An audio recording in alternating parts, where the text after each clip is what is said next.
without further ado, we have coming up right now, Dr. Wendy Wray.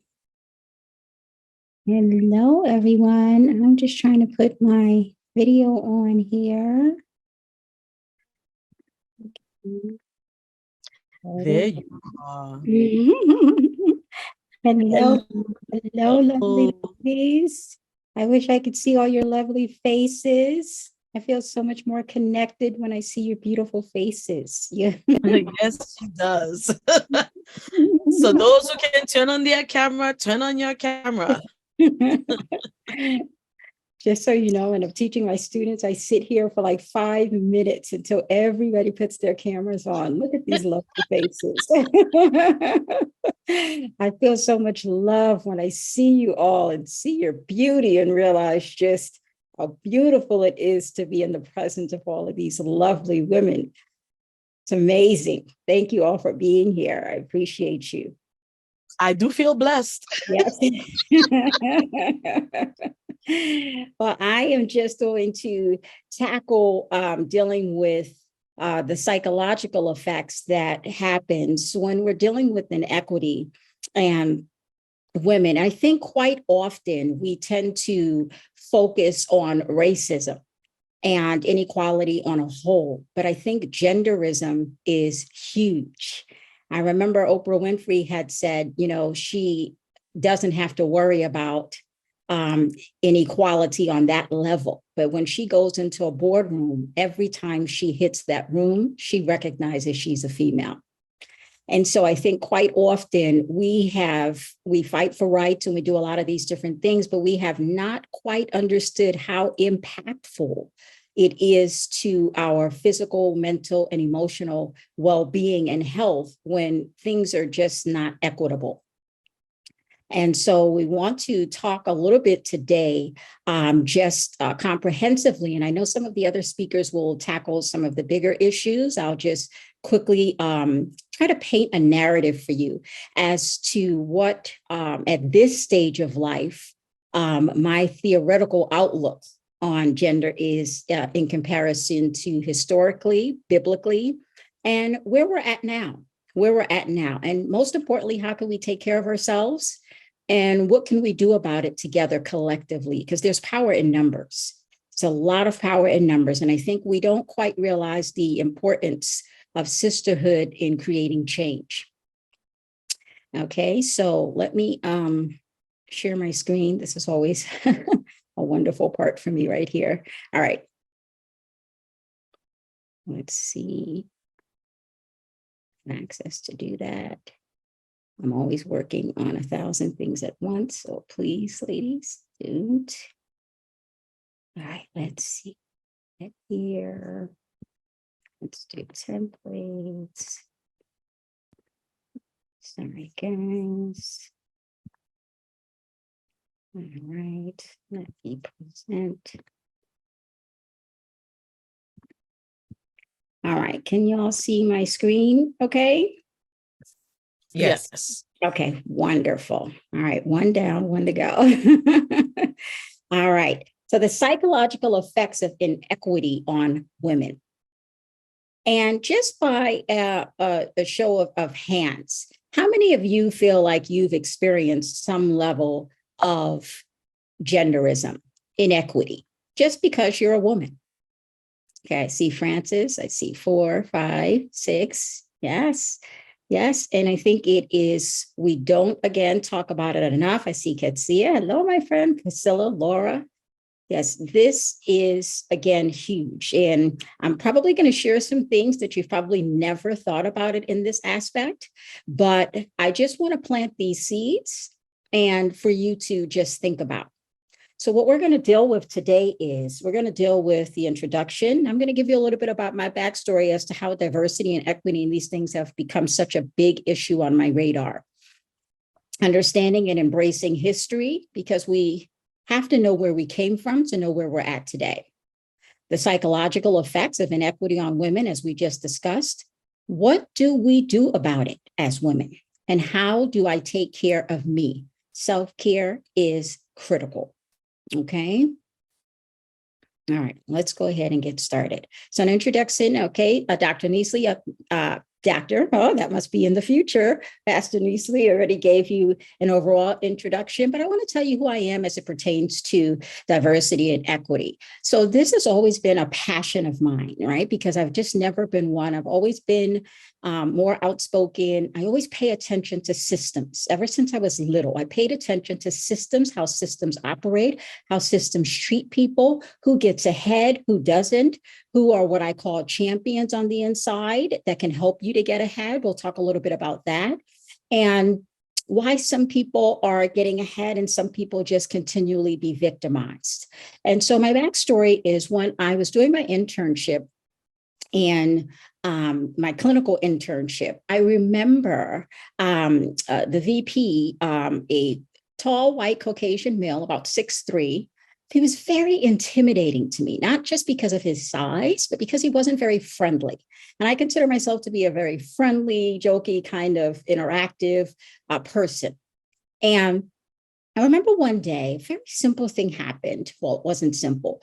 I could not remember the code to get into the building with my client. And so, in those kind of situations, the police are, supposedly on their way and these kind of things. So I called and I told them that, I'm here. My boss is not here, but I have all of the information down to social, anything you need. I have it. I just don't have this code. So evidently he was second in line. So they called him. He came into the office, but I was with the client. She was in an abusive relationship, a deadly abusive relationship. She's crying, carrying on. He called, but I didn't answer in that moment, not thinking that they called him second in line. So he comes down in the office, bangs on the door, and he's like, "Didn't you hear me call?" Again, I want to remind you guys, my client is sitting right there. Right. So I kind of step outside and he says, "Didn't you see me calling?" And I said, "Yeah, but my client is in crisis." And so he was like, "So do I need to stay here? Or do you think that you're capable of being able to turn the alarm off when you're leaving?" And I said, "I think I can manage."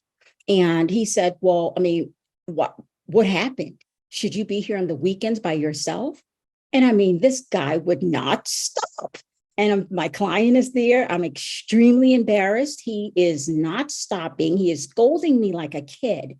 And that day, whatever fear I had just dissipated, and my courage just came to the surface. And, thank God for God, because, I had to be professional and think about my client. And it was such a beautiful moment because when I came back in the room, like I said, I was humiliated and completely embarrassed. And I asked her, what did you just notice? And she said, "I noticed that he was ignorant. He was obnoxious. He was disrespectful. He was abusive, verbally abusive." And I said, "Wow, it's amazing how you saw that so easily. But yet still somebody chokes your neck. You put them in jail. They come back and you go back into the relationship. How come you can't see it there?" She left that relationship that day. So I learned several things from that experience. And I'm going to tell you how it ended because I did correct him and it never happened again. But what I noticed in that experience is sometimes awful things happen so that the greater good can come to light. The second thing is we have to make a choice whether we're going to stand up for ourselves or we're going to just allow people to mistreat us because we're women or because people think that we're second-class citizens. And after, not only are they going to mistreat us, but then you're going to struggle with unforgiveness and hatred and all of these other things. And then you're going to have chronic illness and terminal illness at the end. So you lose twice. Or do you find ways to handle the situation, whereas you can still keep your Christianity, keep yourself, and be able to recognize you have a voice? Okay, so that went very well this session. I stormed down to his office. All my professionalism went out the door. Thank God he had left. Okay, he had left. It was probably in both of our best interests. But what happened was I called him on the phone and I said, "Do you have any idea how you humiliated me? Do you have any idea what it felt like for me to be there, the alarm going off, No one is there, knowing the police is on their way, and my client is here in crisis. Do you have any idea how you made me feel? I said, I'm going to tell you this once, and I'm never going to repeat it. You will never disrespect me like that again. That is unacceptable. I said, I need you to put yourself in my shoes, and someone doing that to you, how would you feel? I said, I am your colleague. You will treat me as your equal, and you will never disrespect me in that way again. And I felt so tall. Do you know, from that point on, this guy he apologized. He called back to apologize. He emailed to tell me to apologize to my client because he never thought about it that way. He started pulling out chairs for me. Oh, he was the kindest soul ever. And so what I realized is a lot of the times people never change because we never take the time to let them know what happened, what they did to us, how it made us feel. And we weren't confident enough in our stance to be able to advocate for ourselves and use our voices. So today we're going to talk a little bit about those things in the time that I have to help you to realize some of the barriers that are getting in the way for you standing up for yourself as a woman and not being called all of these different names or all of these different things, and the power of realizing that everybody is not going to be your friend, but you do want to be respected. Okay, so that's a little bit about the backstory that I want to say that really helped me to be intrigued that not only was it my lack of confidence because I felt insecure in his 6'4" presence where he felt like he could speak to me that way, but that day when I got really tall, it never happened again. Okay, so what is inequity, right? So quite often we use the word inequality, right? And inequity interchangeably. I don't often use inequality because, listen, we'd have to start from an equal playing field for us to be equal. Now, inequity on another level, it takes it another step further. It's a lack of fairness or justice, passing a moral judgment that the inequality is wrong. You see, so we can have equitable because that's something that can happen today. From inequality, we have to go back in time to equal out the playing fields. And unless we start from an equal standpoint, we're not going to be equal. Okay? We're all equal in God's eyes. We're equal. We know who our value is. And some of us who don't, we're going to talk about that today. But inequity is something that is changeable. We see inequity in healthcare. I teach in healthcare. I teach healthcare management and healthcare leadership. We see it in public health all of the time. We see it in zip codes where people die a lot sooner and faster just because of where they live. We see it in access to healthcare. So we see inequity all around us. Okay, but we can do something different to change that. All right, so here's going to be something for you to think about. Now, we want to start from the past, right? And until today, where we're at today. Now, in the past, we have to start from biblical times.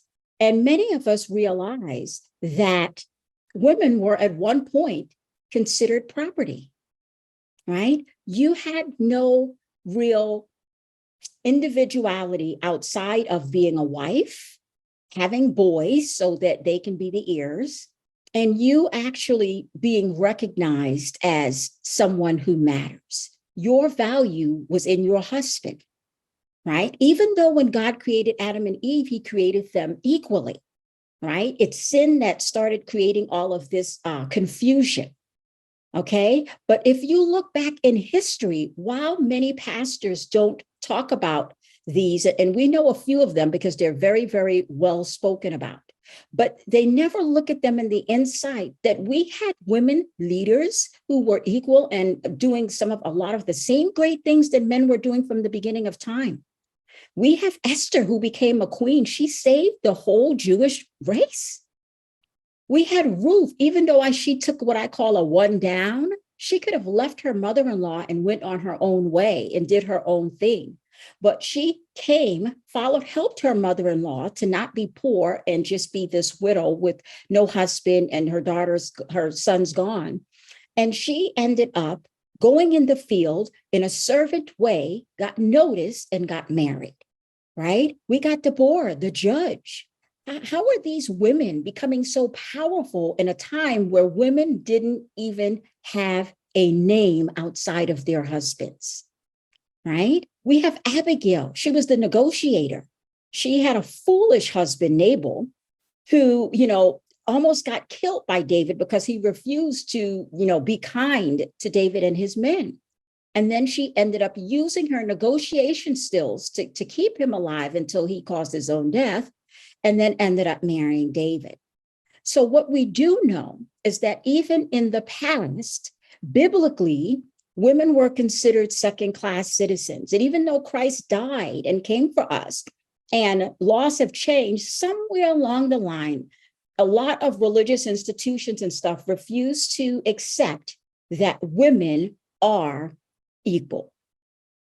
Okay. And so, but they use biblical terms like this and biblical, the God made it women or not. I've even heard one of the greater leaders, I'm not going to tell you who it is because it's just so frustrating to me, who said women's brains are too small to lead.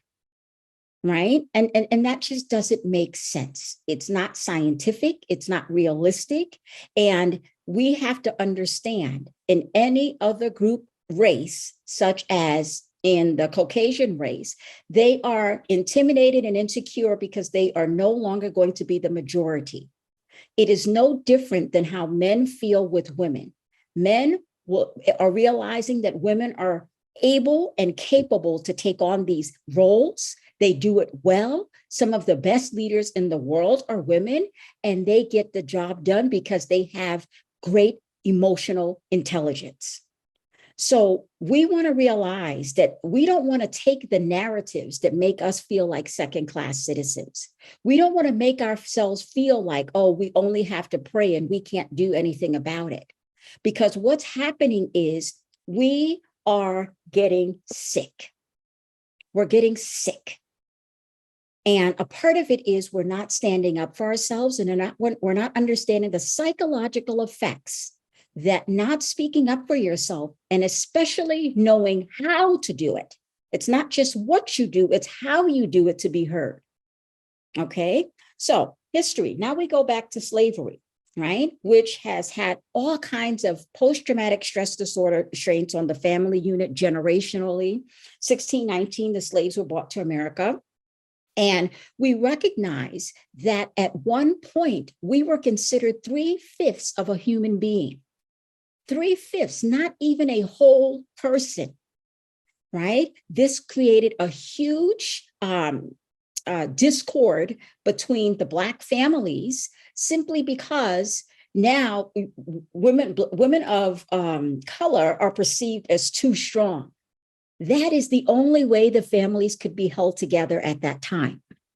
If women were not strong to hold the families together when all kinds of things were happening to separate the family, what would we have today? So we have a lot of brokenness, and we still have a lot of chains. And we have to break those chains. So whether it is because of race and slavery that we feel like we are less than, whether it is because of the biblical story that makes us feel that we're less than, whether it feels that because from a leadership standpoint, Blacks are at the bottom of the poll, all of these factors to make you feel like you're not good enough. And so these are what I call chains that we have to break. So even as we move to now, the fight continues. So even as we are fighting and we have the women's movement and we have the Me Too movement and all of these things happening to kind of help us to get ahead, it is not without struggle. We realize that even though there is a fight, to be honest with you, the fight was never for the African-American woman, right? We became a part of the movement, but the movement was never designed specifically for us. And so what we have to realize is this is kind of our own kind of individual fight, where others collectively come on board and help us to be able to get ahead because they realize that, you know what, this is unfair. And if it can happen to you, maybe one day it can happen to me. And so, as we saw with the civil rights movement with Martin Luther King, he could not do this alone. We have to come together so that we can make a difference. And we all got an opportunity to see that in real time with George Floyd's death. And George Floyd's death, we saw people come together from all around the world to say enough is enough. And that's one of the things that we have to do as women. Unfortunately, as women, we are not as supportive as each other for multiple reasons that as we should be, right? So some of the psychological effects of inequity that I want us to just kind of discuss a little bit here is mental health challenges. As we go back in history, right? And as we go back to even slavery, we know that there's a lot of post-traumatic stress disorder that's happening within the families, right? We know that there's a lot of anxiety in our families. There's a lot of depression, clinical depression, and the average person will be depressed once or twice within their life, or if not more, right? As well as have anxiety. But there is this unconscious, subconscious fear that stays within us almost all the time. You're fearful as it pertains to the police. You're fearful when you're at your jobs. You don't feel safe. You're fearful if you say the wrong thing. You're fearful that, someone is going to feel like your tone was incorrect, or you're intimidating, or you're this. And so can you imagine just walking around with all of these fears? It takes a toll on the body. The body keeps the score. So not only do we have to go back, let me go between these four here. Not only do we have to go back to deal with all of the childhood trauma that we've had to deal with, all of the generational trauma that we've had to deal with. If you've had family who were a part of slavery or watched their parents be a part of slavery, that fear, that anxiety, that depression, that feeling of less than, that feeling of not good enough, it all trickles down to you, right? And so we have decades and decades upon decades of pain. And a lot of it is unresolved. And so it comes out in anger. It comes out in, being silent, not feeling like you have a voice, just trying to do the whatever you can to fit in and be accepted and be liked and just, be seen as not as a threat.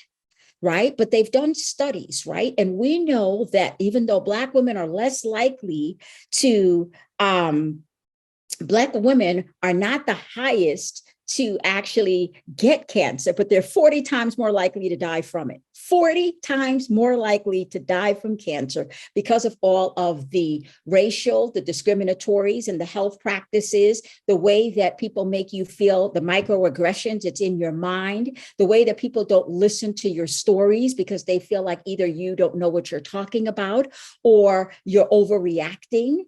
Microaggressions. It's what we have to live with and deal with every day. And you know what is happening? Our body is keeping the score.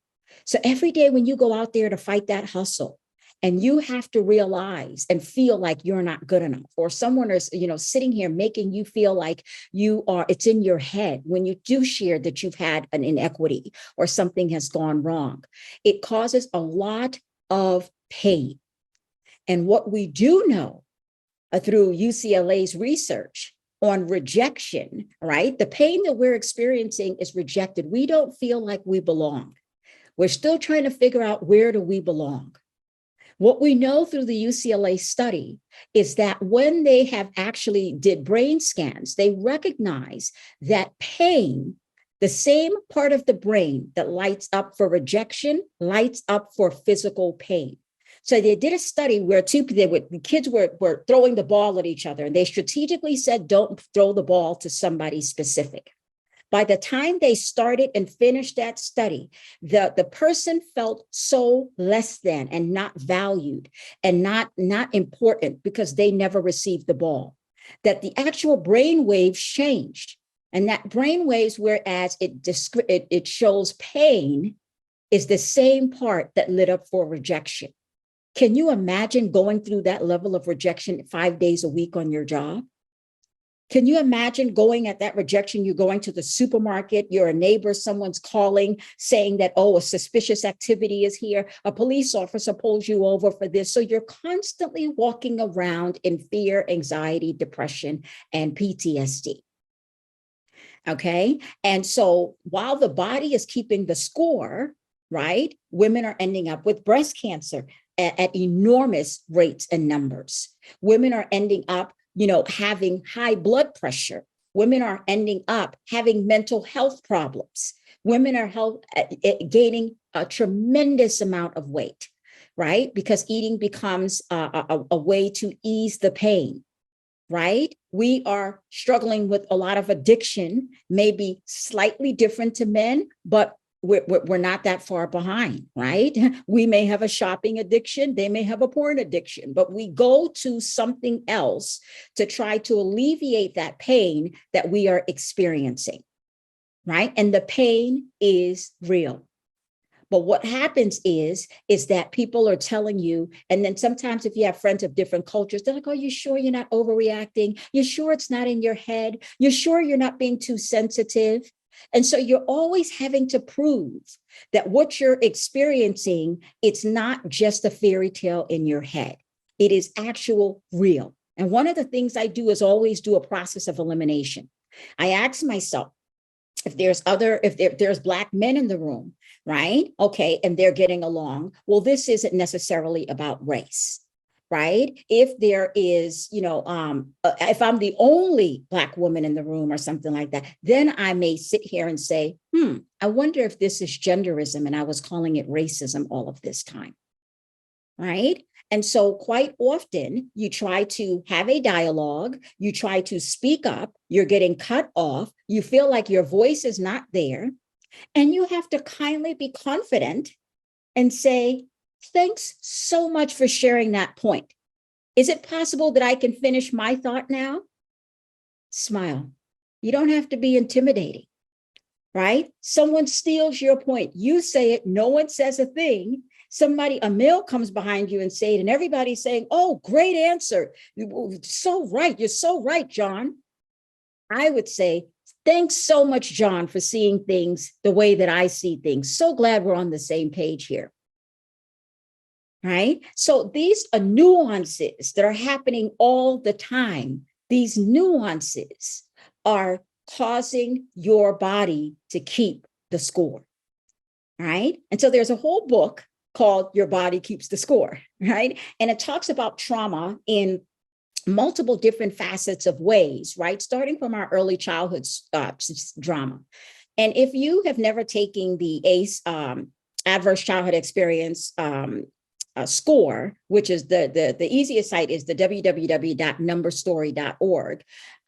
Whereas I love it, Nadine Burke, she has been really, really on the front line of really helping to create connections between adverse childhood experiences, ADHD, with a lot of the behaviors that we are seeing and not making connections.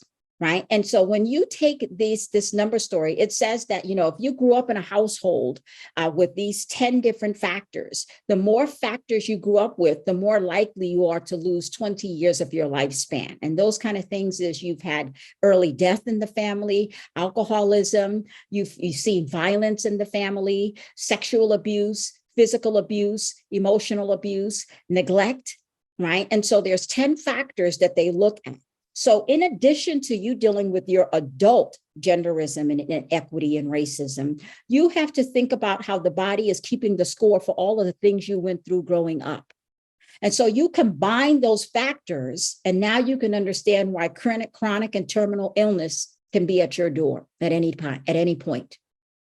Right? So the body is keeping the score. So you taking care of you, it's not just because it's the right thing to do. It is the thing to keep you alive.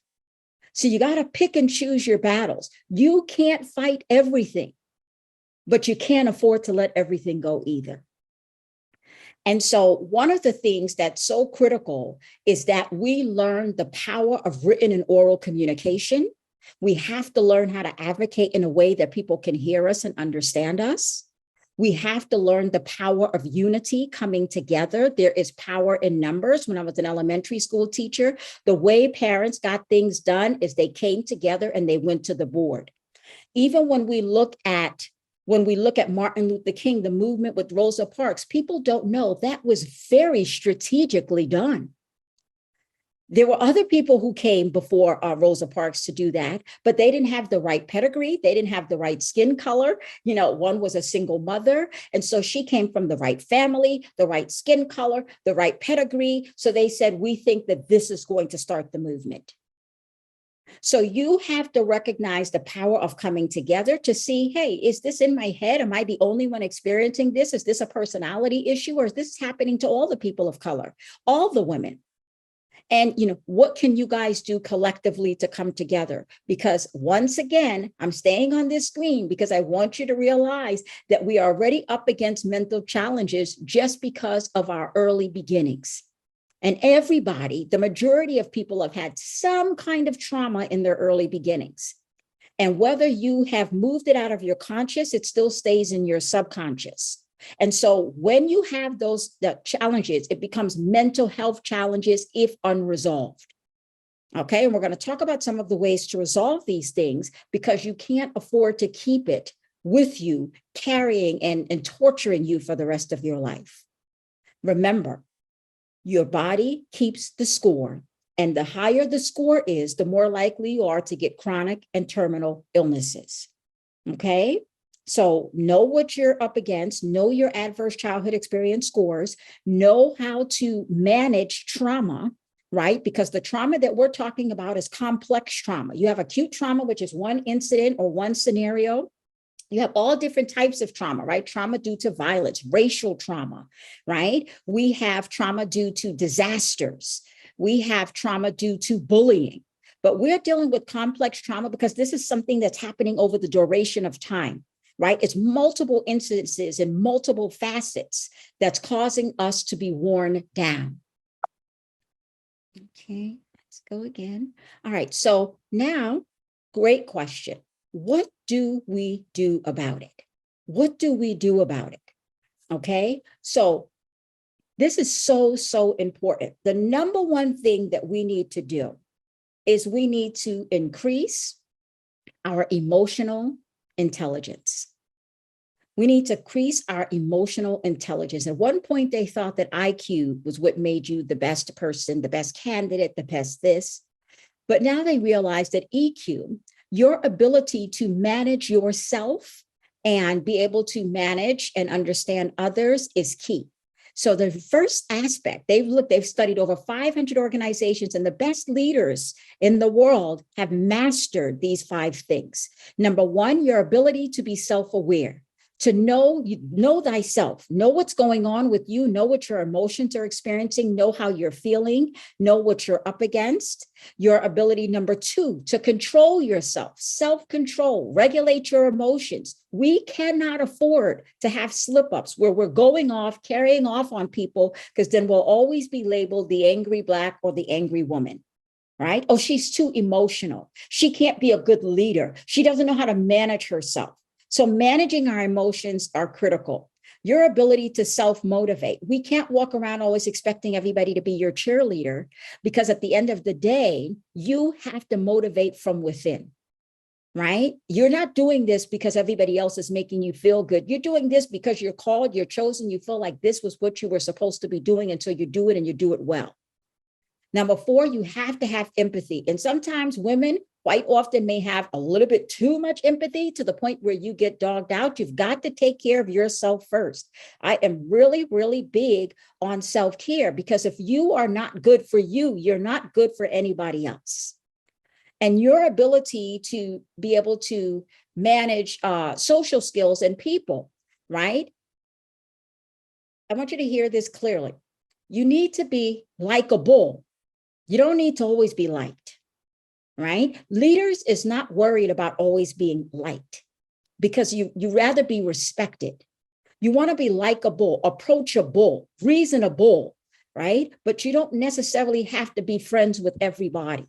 If you're spending all your time trying to be a people pleaser and be friends with everybody, you're most likely not able to get the job done because you're so consumed on what everybody thinks. You see, God doesn't give everybody the vision. He gives the leaders the vision. And it's the leaders have to help trickle that vision down to their people.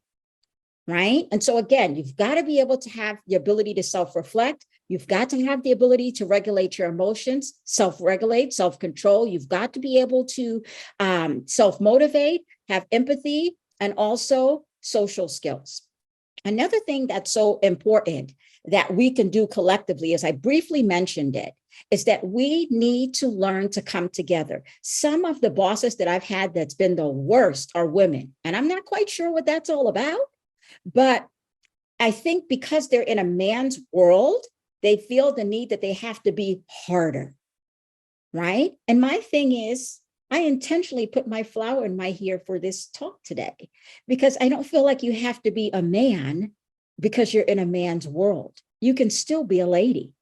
But when you learn how to use effective communication, manage conflict, and manage yourself, you can get the point across and you can get your voice heard. Okay. So the ability to recognize that it is super important to not just increase your emotional intelligence, but your ability to be able to study the room, strategically know where you're at, who you're with at all times. When you come together, then you'll know who you can trust. Or, you might be right, you might be wrong, but sometimes you just got to take that risk, right? If you come together in unity and you realize that all of you are having the same problem, let's start strategizing. That's what Martin Luther King did. He got a core group of people, and then it got larger and larger, because the first line and the first wave is always a very few. And it's not until things start working that everybody comes aboard. So you're not waiting on numbers. Okay. You're not waiting on numbers. Once you feel solidified that this is real, you want to move in. You want to figure out how to do this, what moves the systems. Now, institutional systems and the greater systems, they take about 10 years to change because there's so many layers and policies and structures, and you're going to have so many problems trying to move people along. It's not going to happen overnight. So patience is really, really necessary. So if you're going to complain about this for 10 years, you're going to cause yourself to be sick. What you want to do is study, understand. And number three is get champions on the inside.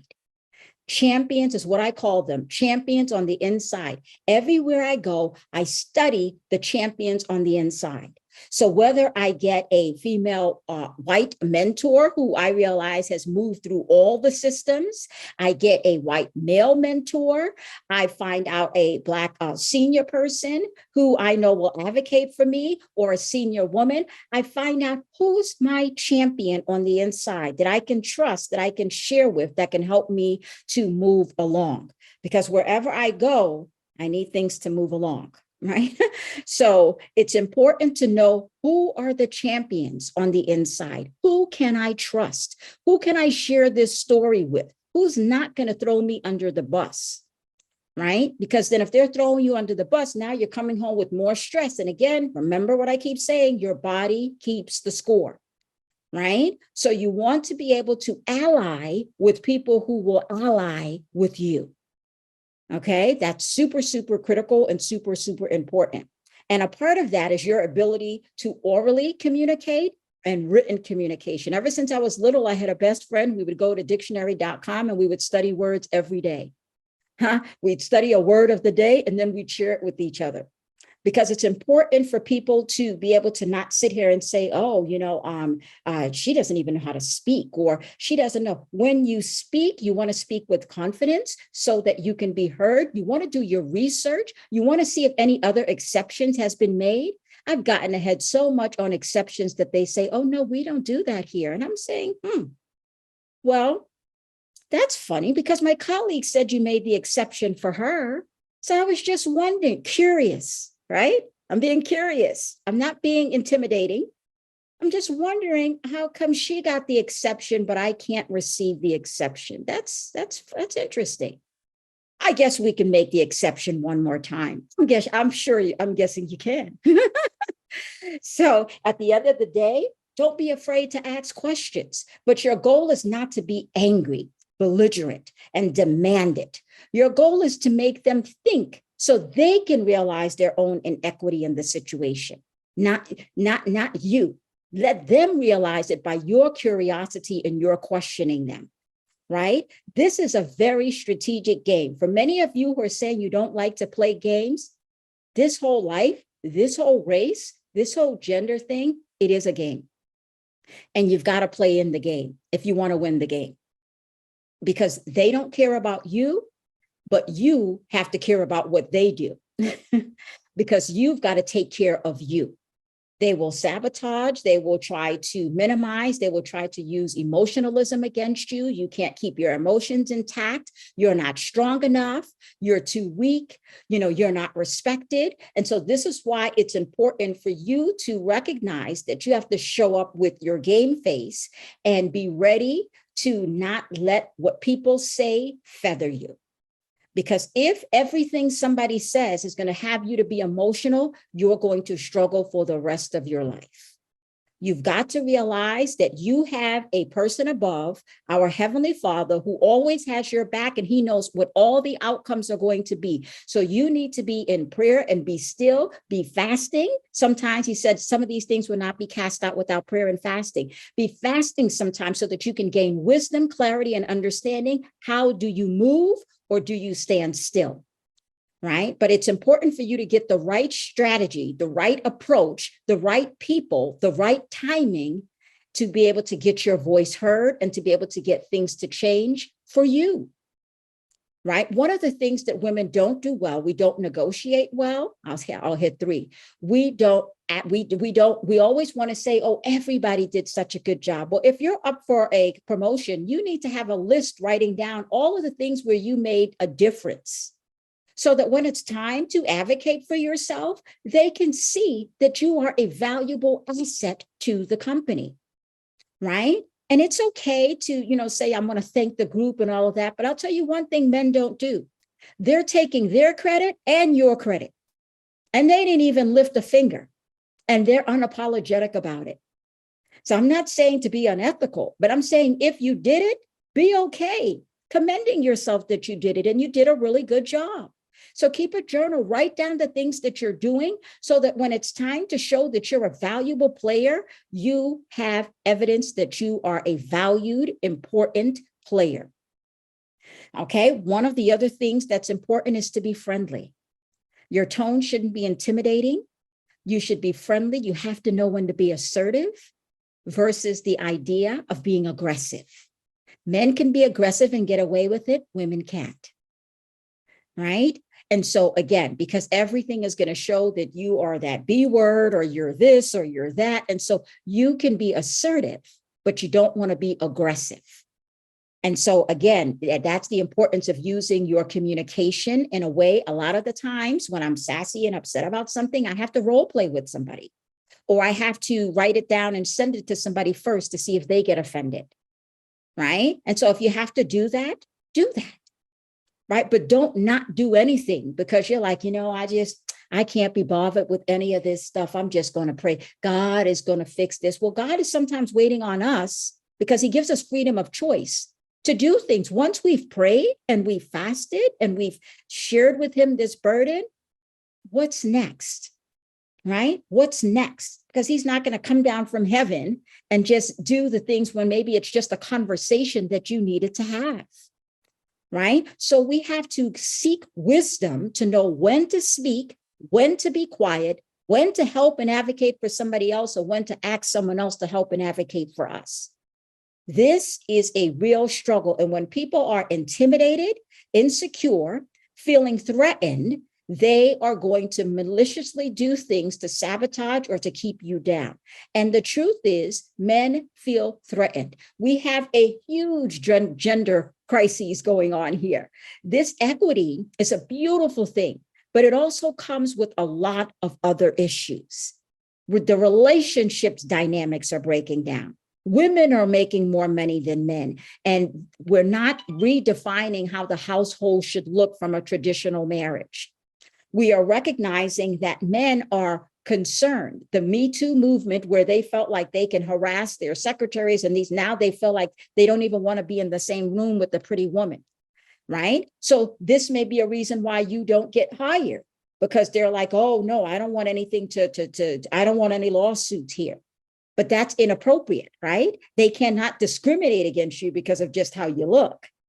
So at the end of the day, there are all of these components and links that are not being discussed all collectively together when they all impact each other. So again, it's important for you to be well-versed, well-spoken, be able to read and just, continually stay abreast of what's happening, what's going on.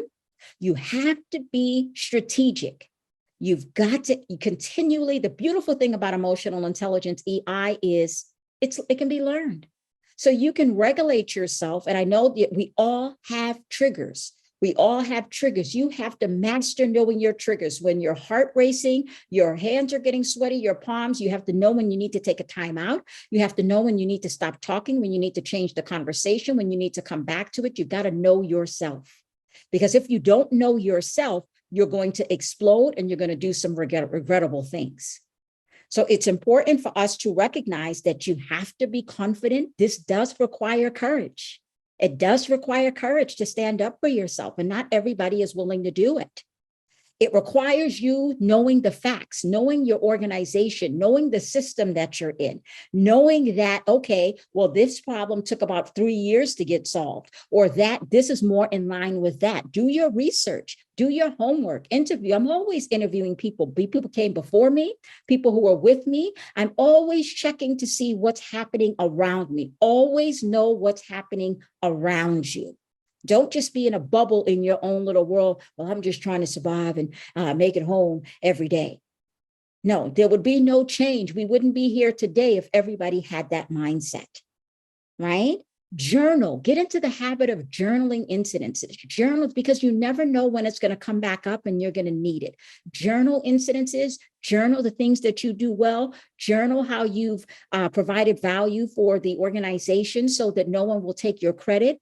Journal all of these things and keep it in a safe place that you can recognize and be informed. Take care of yourself, which we're going to talk about in this whole next section. Self-care, take care of yourself. So what we need to do about it, we need to support each other. We need to come together. That is critical. We need to take a stand. The time is now. Right? We need to go across culture. We can't do this on our own. We need to come together. We need to find these common interests. We need to take a stand. If you stand, sometimes when you have to take a stand, you have to stand alone before others will come. But if you feel it in your spirit, and I always check with God, is this my battle to fight? If it's my battle to fight, I'm going to fight the battle. Right? If it's not my battle to fight, he'll send somebody else. But I've gotten past that point, whereas I'm just going to be quiet and get along. I'm not going to watch everybody else get raises. I'm not going to not negotiate for salaries. I'm not going to allow people to intrude on my conversations because I'm talking with 2 other Black people. What is the problem? We can't have a conversation. What's happening? What are you so worried about? Right? And so, excuse me, can I help you? Because I'm not going to have you overpower me or listen to what I'm saying for no reason at all, right? But your ability to be able to speak and not be intimidating and threatening and question what's going on, it's crucial. Because I look at a lot of these videos and stuff, and I feel like sometimes people escalate so quickly versus just being able to use the power of words and language to diffuse situations. All right, so you already know, as we talked about today, that many men consider women as second-class citizens. Many men look at women as unequal, beneath them. And so if they have that in their subconscious, they're going to treat you less than. And so it's up to you for them to realize that, you know what? She's pretty sharp. She knows her stuff. She has it together. She speaks well. When she sends out the memos, they're right on point. So don't expect that everyone is just going to feel that way about you in the beginning, because it's not going to happen. Unfortunately, you will have to prove yourself. right? And it's no different from being the new kid on the block at an organization, right? You're going to have to prove yourself so that people can see who you are. And some of the studies that David Williams did from Harvard, it talked about this ideology that the best way to break through barriers is to create relationships. Because now someone may just see you as a woman or a Black woman, okay? But once we start connecting, they see you as a colleague or a person. So if we always stay on the opposite sides, we never start breaking down those barriers. We need to break down those barriers because the truth is we all have what we call implicit biases.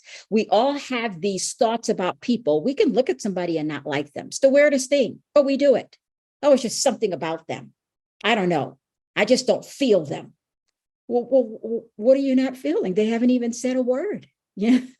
And so people do that. We do it. People do it to us as well, right? And they do it to you because you're a woman. Right. And so at the end of the day, I've come to realize every single thing is not just racism. Many of these things is also genderism. And so we can't walk around with a chip on our shoulder because all of these things are real. And so we have to first be able to identify it. Why do you feel what you're feeling? What are the things that's causing you to feel like this is happening to you? Has it happened before? Is it happening by the same people over and over again? Are you noticing inconsistencies with the way that people are treated, the way that people are getting raises for the same jobs, the way that people are being assigned assignments, the way that people are being overlooked when it's time to be promoted? If you notice those things, be curious. If you notice that your colleague, a male colleague, has been assigned a mentor, ask for yours. If you've noticed that, that he got promoted and you trained him, he came in after you, ask, how come this happened? What did I need to do? What did I do that missed that? Because on my evaluation, it seems like I was next in line.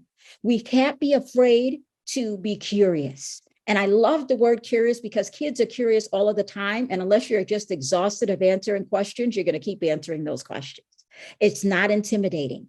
And so it's easy for you to be able to get the underlined answer. All right, let's look at some of the key things. How do I take care of me? This is not going away anytime soon. These are institutionalized structural systems in place that has been here for many, many years. So what is most important is that you always take care of yourself. One of the first things that I ask myself before I tackle something or when I'm trying to join in with somebody else to help fight justice for them, or when I'm consulting with someone about the inequities that they're experiencing, one of the first things I want to know, is this worth it? Do you feel like this is worth it? Right? If I answer that question is yes, to me, if I lose the job, if I lose whatever, but I stand for something that I truly believe in, I know that God has got my back. And at some point, the truth will come out.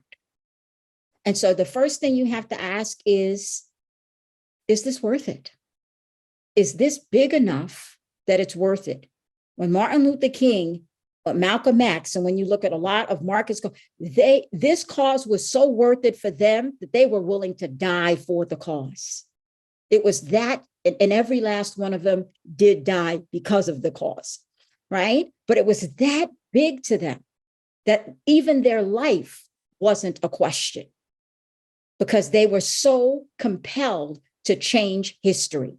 And they did, even if they weren't here to see the results of it. We got a long way to go, but we're certainly not where we used to be. So how do I take care of me? So some of the things here that I wanted to share. Number one, I can't say this enough, is the ability to be supporting and championing each other. This thing that I said about sometimes women just, feeling like maybe a new woman is on the block and now it's two of us. And so they want to be rivals, or the fact that they want to be extra mean to show that they're tough, whatever it is, we don't need to go through all of that. We need to be championing each other. We need to be supporting each other. We need to be having safe spaces to be able to share, I felt rejected today. I'm being vulnerable right now.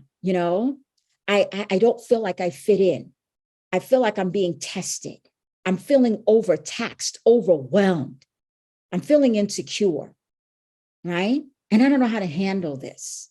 We need to support each other. We need to champion each other. Don't just say, oh, that was never my experience. So that never happens to me. No, I think you're overreacting. You're too sensitive. That's just the way the world is. No, be empathetic. And sometimes all people need is a listening ear. They don't always need you to fix the problem. So be okay asking, what do you need from me right now? How can I help you right now? We need to support each other. That's huge. And championing each other for the cause. All right, let's go through a list of some of these things. Some of the things that we know scientifically and just across the board that works to us with self-care is our ability to breathe. Now, I can't see many of you on the screen, but I always like to just take a moment to take 3 deep breaths to show you the power of just slowing your heart and yourself down, right? So your ability to just inhale and exhale. So we're going to inhale. I like to call it my 4-4-8 method. We're going to inhale for 4, hold it for 4, and take 8 to release. 4-4-8. Inhale for 4, hold it for 4, release it slowly. 8. Okay, let's go. Let's inhale. Release slowly. Again, inhale. Release slowly. Last time, inhale. And release slowly. All right.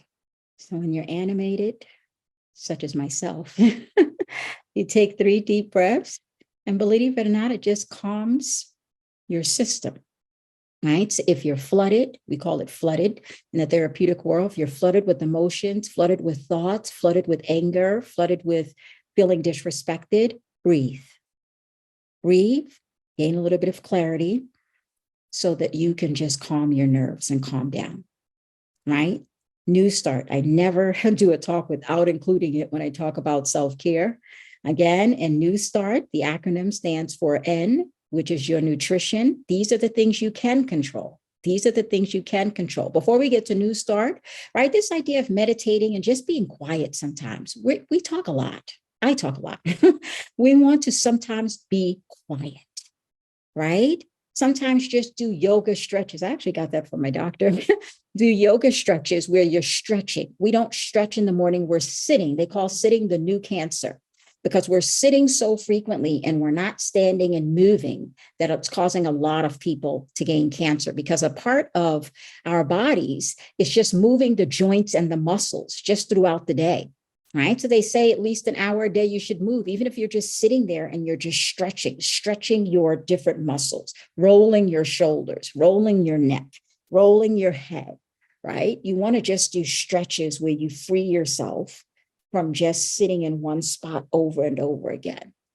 Right. And this meditation, this idea of being quiet, reflectful, asking God for wisdom, is clarity. What's your next assignment? How do you handle things? Sometimes you can play it with meditative music. I have sometimes meditative music where I'm doing prayer and I'm writing in my prayer journal. It's very, very helpful, right? New Start. Again, N is for nutrition. E, all about exercise. I do a lot of trauma work. I do expert witness for the courts, and sometimes kids, I have to take them away from their parents because after 10 years, they refuse to get off of drugs. It's very, very traumatic. I'm in the gym 5 days a week now because I have to release those things. I'm an empath and I take a lot of things in. So I have to release those things. So my nutrition and my ability to exercise is critical for me. The ability to drink water, W, the ability to get sunlight. I go take nature walks to go see the ducks. T, to be temperate in all things. A, get fresh air, especially post-COVID. We're all in the house and the air in your home is filthy. You need to have humidifiers. You need to open up the windows for at least 15 minutes a day. You need to air out the air that's just going in and out, especially when it gets cooler, right? R, rest. It's my weak point, because I do 1,000 things a day. And so I am now putting myself on a routine, 10 o'clock. It's pray for me. It's a struggle, but I'm committed to it. Okay. No later than 11. Okay. So we're still working, but rest. And T, trust in God, right? So again, N is nutrition. What are you eating? What are you putting into your body? You are what you eat. E, exercise. How much are you moving, right? How are you moving those muscles and joints? W, water. Are you drinking half your body weight? S, are you getting sunlight? Are you going outside? T, temperate. Are you temperate in the things that you do? Or are you impulsive and do things and stay on YouTube? I find I have to put a tracker on YouTube because that's become a new friend of mine, and I don't want to be that close to YouTube. A, are you getting fresh air? Is the household getting fresh air? R, how's your rest doing? Are you not just resting, but are you getting good sleep? Is that good sleep you're getting? T, how well are you trusting in God? How's your faith? Right? Sister circle, we talked about that. This idea of collaborating, connecting, empowering each other, supporting each other, championing each other. Forgiveness, this is huge. We've done studies, and one lady, she appeared to be in perfect health, 60-something years old, running marathons, had a heart attack. They could not figure this out. They asked her one question: is there anybody that you haven't forgiven? She said she hasn't spoken to her sister for 10 years. Bingo. That was the heart attack right there, right? So the ability to not forgive, it taxes your own body, not the other person. You get taxed. So we have to realize that even in this fight, this daily struggle that we're in, that we got to let it go for our own well-being. Healing. And again, journaling. Some of the things I recommend with my clients is to write down a letter, even if they want to share it with me, if they want to burn it up, tear it up, write it out, get everything out. I don't care if it's 10 pages and you just want to go off on everybody. Write it out, tear it, rip it up, mail it to yourself, do whatever you need to do. But you've got to let these things go. It's not worth it. And one of the things I tell my couples is, if today was your last day, and this was your last fight, this was your last moment, is this how you would want it all to end? I had to start doing that to myself, saying, Wendy, if today is your last day, is this what you want to focus on? You gotta let it go. Seek therapy or professional help if it's bigger than you. There are some things that are just bigger than us. We just can't seem to shake it. And we need to go and add therapy as a part of our self-care. I have clients who just come to therapy. All of the goals have been met, but for some reason they just want to come. And so I have them on roll once a month, right? In case new things come up. EMDR, that is an electromagnetic system desensitization that we use in the trauma world. That's very, very helpful to get rid of past memories and a lot of past trauma. It's been scientifically proven to work. Right? Doing trauma therapy, making sure that the therapists are very aware of trauma and how to deal with that. And especially that you feel comfortable if you're dealing with racial trauma or complex trauma, right? Like we said, complex trauma is a plethora of things. It's not just one single acute event, right? EFT, you're dealing with what we call emotional freedom technique. It is something called tapping. It comes from the acupuncture world, whereas, if any of you have had acupuncture where they put needles all over you to release pain, well, we do this for the brain. And you use your fingers and you tap all of the meridian points. And in those meridian points, that's where you're actually, saying different things to help release the things that are stuck in your brain. And so we have certain points on the body that we tap so that we can help people and they're all the points where you have different meridian points of the body. And that really, really helps to kind of release. You do it several times, right? So I would say something like, I know I'm struggling with forgiveness. I know it's not easy. I know I'm stuck with it, but I am resilient. I can get through this. And you start changing the narrative. You start changing the story of what people are saying to themselves. Because a big part of the issue of why we suffer as women is because in comparison to men, we don't know how to let things go, right? We don't know how to let things go. That's something I've had to work very, very hard on, especially in the kind of work that I do.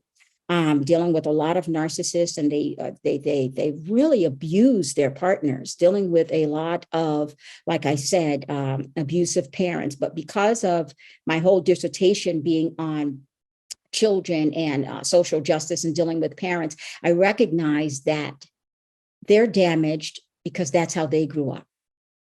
And this is why this is a generational barrier. This is a generational thing. It doesn't make it right.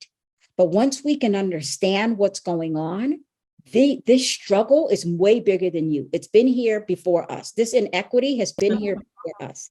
So it's not personalized to us, right? This is bigger than us. And so take it away from saying, why are they just doing this to me, right?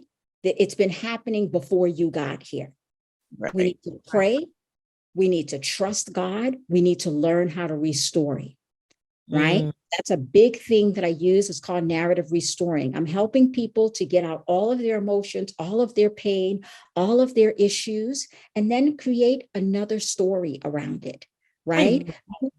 Me empathizing with it's like people don't feel like murderers, should get second chances or whatever, but they're sinners just like we are. I've dealt with pedophiles. I've dealt with murderers. I've dealt with gangbangers. I dealt with people who abuse their children, darn near burned them, all kinds of things. It takes a lot to not hold this against them, right? But at the end of the day, hurt people hurt people.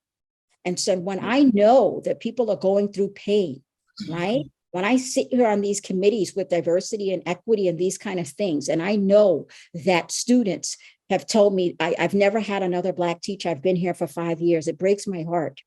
Right. So at the end of the day, I try to show up in the way that I can. I try to support. And that's something that you can do. If you notice when people lose their children to drunk driving or stuff like that, they start to create advocacy around it.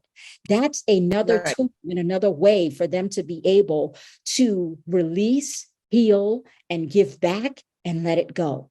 Right. So a part of your restoring could be going on a platform now and sharing that story. But you got to take care of you, because if you take care of you, who will?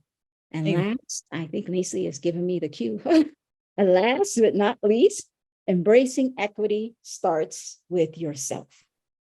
Use your voice. Together, we rise. Do your part. The question, do you know your self-worth? Do you feel like you have a voice? Are you confident to speak up and speak out? Should your voice be heard? Are you resilient enough to bounce back? What's the story that you will tell yourself? That story that you tell yourself, that you hold on to, that you keep, is what's going to make you, or it's what's going to break you. What's the story that you're telling yourself, right? You need to tell yourself the right story. If you were compelled to do this, it doesn't matter what the outcome is. You know in your heart you did what was the right thing, right? Your voice matters. Amen. So any questions, reach out. There's my contact information if you have any other questions. And that's the last slide, Nisley. It's just questions. Yeah. Thank you for listening. Oh my gosh, Dr. Wendy, this is